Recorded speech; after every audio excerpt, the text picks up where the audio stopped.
Knights in Special Armor is the story of a blue-eyed, scruffy-haired rascal named Charlie Patterson. In the hot sun of Sweetwater in West Texas, summer comes to life when the Circle P Rodeo is active.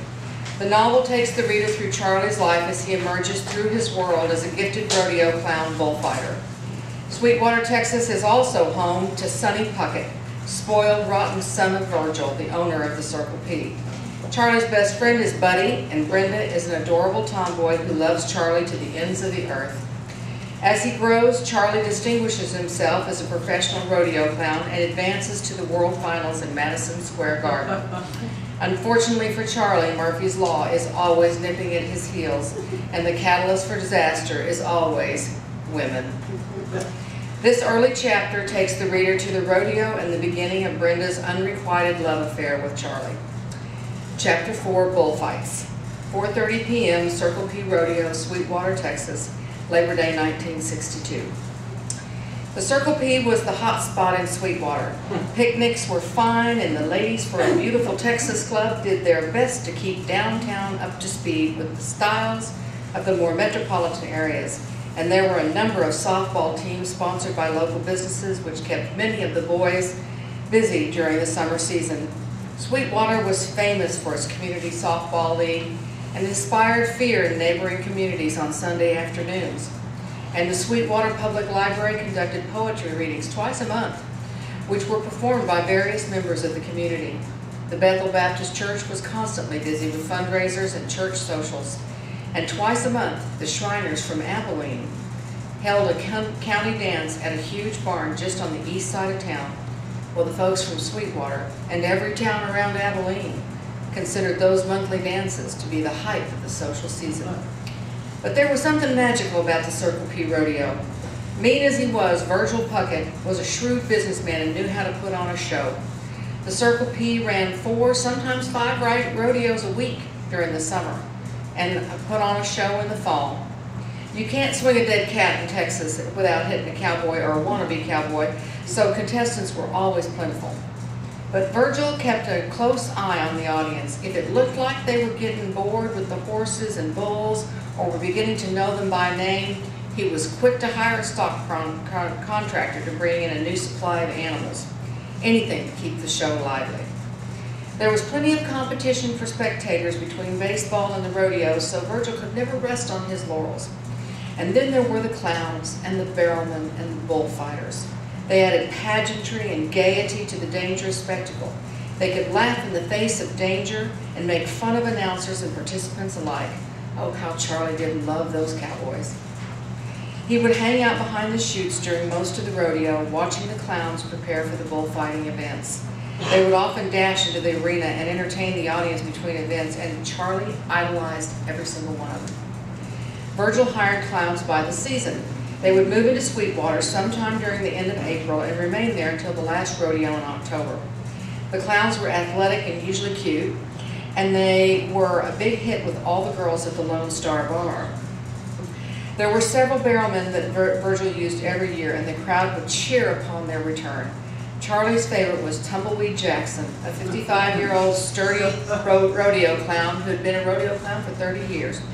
Charlie never heard him say a serious thing. He joked and flirted and made fun of his wife every day at the rodeo. "I'm heading for Electra," he'd say Sunday night. "Gotta see Verna Lee or she'll accuse me of cheating on her." Electra was close to Wichita Falls and only a couple of hours from Sweetwater, so Tumbleweed was happy to work every summer at the Circle P. He'd spend the rest of the year traveling outside Texas or clear across the state to work rodeos, but summers were spent in Sweetwater, and Charlie figured Verna Lee must have been the luckiest woman in the world. Of all the youngsters at the rodeo, Brenda was Tumbleweed's favorite. His real name was Buford, and Brenda was one of the only people who knew that. He just adored her pigtails and her tomboy spirit, and it always made him sad to see her moon over Charlie and then to watch him ignore her. But he quickly reassured Brenda that Verna Lee chased him for a good long time before he allowed her to catch him. Tumbleweed could always soften the blow. Now that Labor Day, Tumbleweed was working the crowd as usual during the calf roping competition, and when he spotted Brenda sitting alone on the east side of the concession stands, he could tell by the way she was digging her tennis shoes into the dirt that she was crushed. He figured it was Charlie again, and it was. "Hey, short stuff," Tumbleweed smiled as he popped Brenda with a limp balloon. "Cut it out, Tumbleweed." Brenda grabbed her arm. "You look lower than a snake's belly, little girl. What's wrong?" "I don't know," Brenda lied.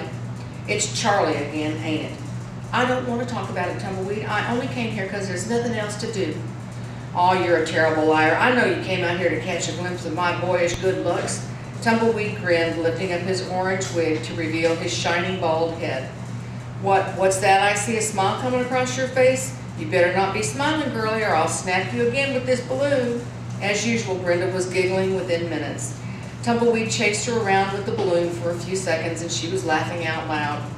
Then he sat her down on the top row of the concrete stadium. "Now tell me what's going on. What's got you to you, Brenda? What happened?" "He hates me, Tumbleweed. He hates me for no reason." "Then talk to some of the other boys around here, girl. If Charlie's too blind to see what a fetch you are, look for somebody else. There's plenty of boys around here. Look, I gotta go. They'll be bringing in the bulls here pretty quick. You just find yourself a new beau, honey, and let that old Charlie go dig up worms." Brenda forced a smile and watched Tumbleweed throw hard candy into the audience on his way to the trailers in the back of the chutes. As she glanced over the crowd, she spotted Sonny Puckett and some freshman from high school. Sonny always strutted around the rodeo. It was the one place where everyone was honored to speak to him. The owner's kid was always good for at least a free Coke, and if you were in real good with Sonny, he could maybe arrange for you to get a free gate pass. Consequently, Sonny was popular with everyone on rodeo day. Brenda stood up with renewed confidence and decided to just march right up to Sonny and the other boys and strike up a conversation. She wasn't going to let Charlie get the best of her. "Hey guys, what's shaking?" Brenda bounded up to the group with her hands clasped behind her back. She was determined to appear nonchalant. "What's shaking?" one of the high school boys mocked. Brenda immediately turned red. "Get out of here, Brenda," Sonny jeered. "We're having a discussion that don't include you." "I just wondered if y'all were going to go to the dance next weekend. Sonny, they're even going to let us kids from Jefferson into the sock hop because it's an all-city fundraiser." Humiliated by the reference to his actual age, Sonny clenched his fist. "I said get the hell out of here before I belt you." "Ha!" Brenda challenged, "like you belted Stephen Cummings last week." "What happened with Stephen Cummings?" one of the high school boys asked with sudden interest. "Stephen's a 5th grader and called Sonny a brat," Brenda chirped. Then Sonny took a swat at him and Stephen flattened him to the ground. It was lunchtime. We all saw it. The high school boys all began to laugh at Sonny and were echoing brat. Sonny was furious and turned on Brenda. She was the cause of this. With that, he pulled back his fist and smacked Brenda in the stomach. Charlie and Buddy were approaching the concession stand where he'd been sent to get a Coke for the announcer when he saw Brenda hit the ground. Brenda, still feeling triumphant, was continuing to laugh at Sonny, calling him a spoiled brat as she kissed the dirt. Sonny jumped on top of her and began to punch her repeatedly in the stomach. Without hesitation, Charlie dropped the Coke and ran over to the scene. The high school boys had been cheering Sonny on, but when they saw the look in Charlie's steel blue eyes, even they retreated into the background. In a flash, Charlie had Sonny by the belt loop of his Wranglers and jerked him up eye level. With one swift jab, Charlie hit Sonny square in the jaw and laughed as Sonny fell backward into the dirt. "You do not hit girls," was the last thing Sonny heard before he passed out cold. Tumbleweed said they could hear Buddy laughing all the way back to the trailers. Brenda sat up and stared up into Charlie's face. She vaguely heard him ask something to the effect of, "Are you all right?" But everything was a sudden blur.